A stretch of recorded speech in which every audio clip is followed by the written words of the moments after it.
Honorable Vice Chancellor of the Galgotias University and management members, members of the Senate, faculty members, graduating students and their parents, ladies and gentlemen.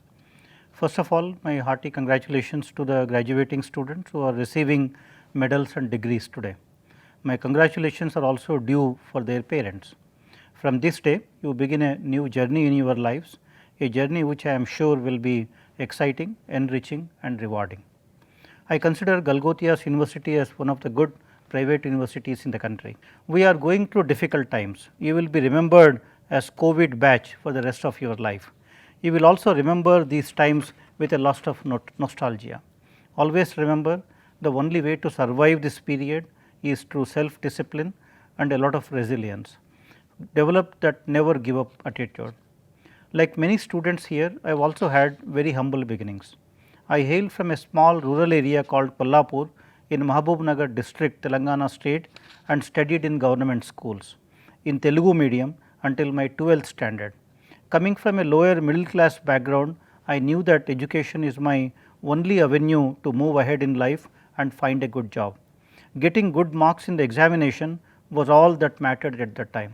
Since I had no specific plan, I explored all the options that came my way, but worked with a single motto in life: whatever you do, do it with passion and give your best. My life changed after I joined IIT Bombay for my MTech degree. I came across some of the finest teachers, great mentors and above all people who challenged me. After that, I had never had to look back. I went to Germany and then to USA for my doctorate and postdoctoral studies, came back and joined IIT Bombay as a faculty member. It has been an exciting journey since then. My single motto in life is to impact society through technologies and improve the quality of life through scientific innovations. I am a strong believer that the journey of resurgent India, the India that we aspire to live in, needs to start at the doorsteps of our academic institutions such as Galgotias, academic institutions such as IITs. University system in India needs major restructuring. Starting from the governance pattern to academic curriculum, we need a radical change in our higher education sector. The focus of our education system is centered on studying and not centered on learning. That is what we need to see as the foremost change. I see 4 different aspects which our higher educational system needs to adapt to in order to stay relevant in these changing times. 1. Job seekers to job providers. While our educational institutions attracted the best talent from all over the country in all of its programs, we were largely successful in churning out graduates who were job seekers rather than job providers. For our students to become job providers, it is important to instill in them a do it yourself attitude and a confidence to chart their own course in life, their own destiny. This requires an all round development and not just a subject knowledge. Ability to work in teams, ability to build and lead teams and an exposure to real world problems are necessary qualities for a future graduate. Immersion programs where students get to work in diverse environments such as hospitals, rural areas, industries will be useful. Creativity is about connecting the dots and exposing students to diverse experiences and environments is a key requirement to instill in them the necessary confidence to help them chart their own course of life. The second aspect of our higher educational institutions that is changing is globalization. We are living in a connected world, a world where upheavals in the economy of a small country or political instability in a remote island nation can affect economies of large global players. Trade across the boundaries is a necessity. With the advent of new technologies for communication, world starts to look like a small place. Students developing a global outlook and able to realize their potential on a global scale is an important aspect for our national development. We need to welcome international scholars and international students to our universities, and we also need to develop increased exchange programs with foreign universities and organizations. Our universities need to become the melting pots of global cultures and learning centers for international best practices. The third aspect of our educational institutions that needs to also change is the anywhere, anytime learning models. COVID has brought tremendous focus to this aspect. India has also taken to online education in a major way now. For example, the NPTEL programs and the recent MOOC initiatives funded by MHRD have taken online education to the newer levels. NPTEL courses taught by IIT and IISc faculty are available freely on YouTube and are watched by more people than any other educational resource in the world. Through the recently launched MOOC initiative, many of these courses are now being converted into a two-way interactive mode. A virtual lab project funded by MHRD and undertaken by IIT Delhi is also helping students in many institutions in the country to get a practical exposure to advanced experimental setups. We are going through a phase where we need to convert online learning into an enjoyable experience. The students who are entering our institutions today will retire in around the year 2060. No one can predict the future to sufficiently educate them. Nobody 10 years ago could have predicted Google to compete with the likes of BMW and Mercedes and Apple to take on the traditional watch giants like Rolex. Lifelong learning and upgradation of skill sets is going to be important. We need to give our students the necessary foundation in basics and essentially teach them how to learn.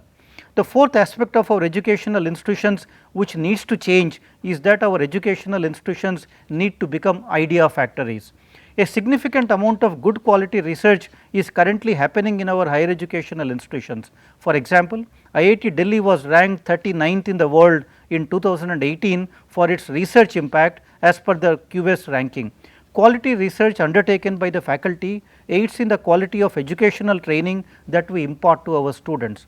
Research and teaching feed on each other and need to go hand in hand. However, doing research and writing papers alone is not sufficient anymore. Innovation needs to become the new mantra for our institutions. Innovation is all about connecting, is all about putting knowledge into practice. This also makes research sustainable. Innovation will thrive when our institutions become idea factories.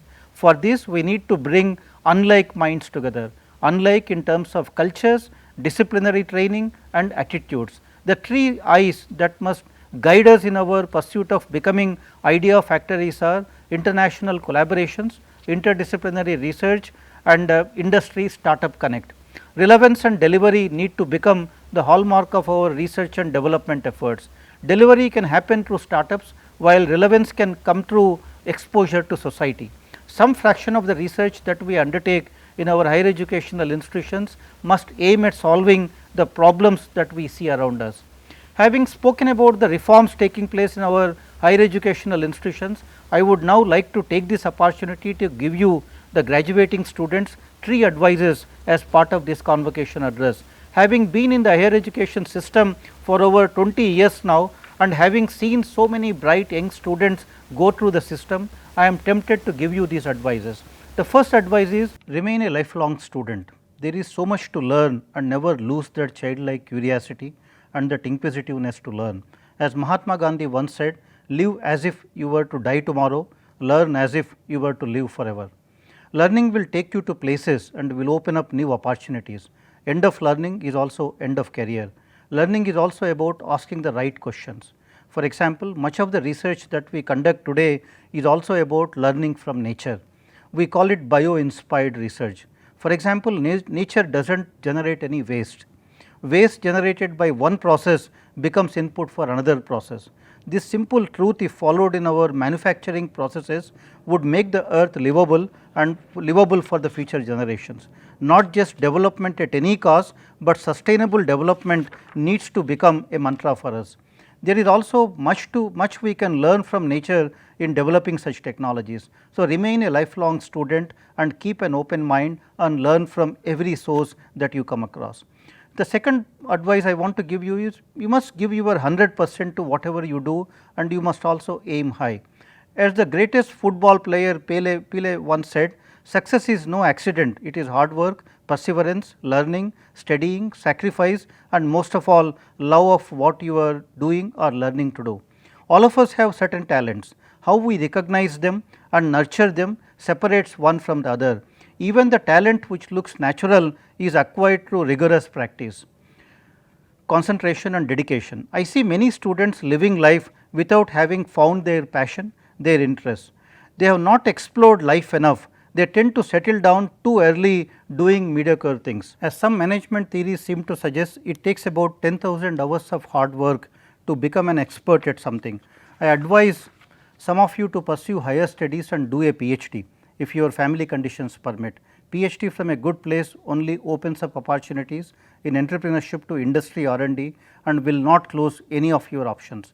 Please remember, as young adults, you will also see successes and failures in equal measures. What you see on the surface is not what lies underneath. All of us have seen failures in life, but we did not get drowned in our failures, nor did we allow our successes rule our existence. In my own case, if I had got everything that I aspired for at one point of time, I would have been much worse off right now. On hindsight, I am happy that I failed in certain things. That motivated me to look for newer avenues and chart my own course and a future. This is very important in life. I see so many young children going into depression in our campuses and sometimes taking extreme steps. Life is beautiful and it is anyway very short. There is no need to make it even shorter. Keep learning and aim high. It will never be boring. Always remember, successes and failures in right measures contribute to one's growth trajectory, and individual growth never depends only on successes. The third advice I want to give you is build a character. Never compromise on your principles and never lower your bar when it comes to honesty and uprightness. Parents and teachers can give a lot of advices, but building a good character is in your own hands. As the author Cyrus A. Bartol once wrote, character is a diamond that scratches every other stone.